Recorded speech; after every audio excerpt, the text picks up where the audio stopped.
Bonjour à tous et bienvenue pour cette nouvelle chronique de jurisprudence. Nous allons aujourd'hui évoquer un arrêt de la première chambre civile de la Cour de cassation en date du 24 février 2016 relative aux clauses attributives de juridiction.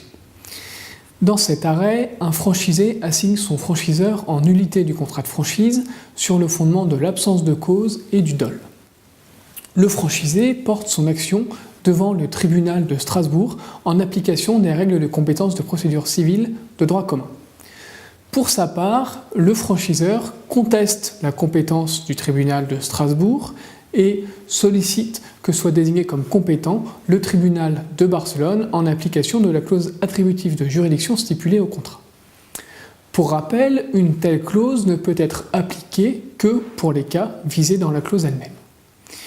En l'espèce, la clause stipulée au contrat prévoyait que le tribunal de Barcelone était compétent pour tous les litiges relatifs à l'interprétation et à l'exécution du contrat.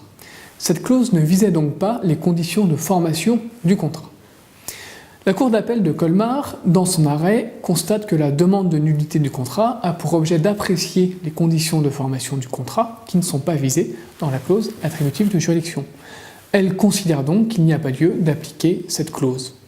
La Cour d'appel de Colmar faisait ici une application parfaitement conforme à la jurisprudence antérieure, selon laquelle les clauses attributives de juridiction sont d'interprétation stricte et, en cas d'ambiguïté, s'interprètent contre celles qui les ont stipulées, en l'occurrence le franchiseur.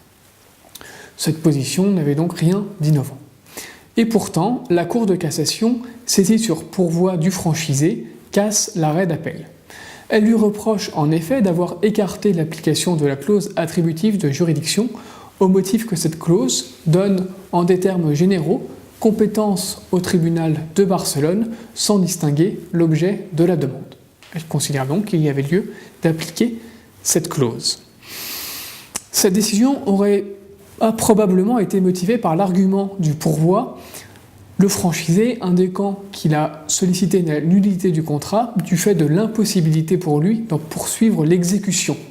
En effet, il n'a pas été en mesure d'obtenir les autorisations administratives lui permettant d'exercer son activité.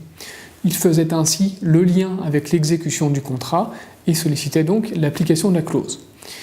Cette décision est surprenante au regard de la jurisprudence antérieure et notamment celle de la première chambre civile de la Cour de cassation qui elle-même, dans un arrêt antérieur et dans des circonstances identiques, avait écarté l'application de cette clause. En dépit de cette décision de la Cour de cassation, nous ne pouvons que vous recommander de rédiger vos clauses attributives de juridiction et plus généralement toutes les clauses de votre contrat avec la plus grande rigueur afin d'éviter tout contentieux quant à leur application.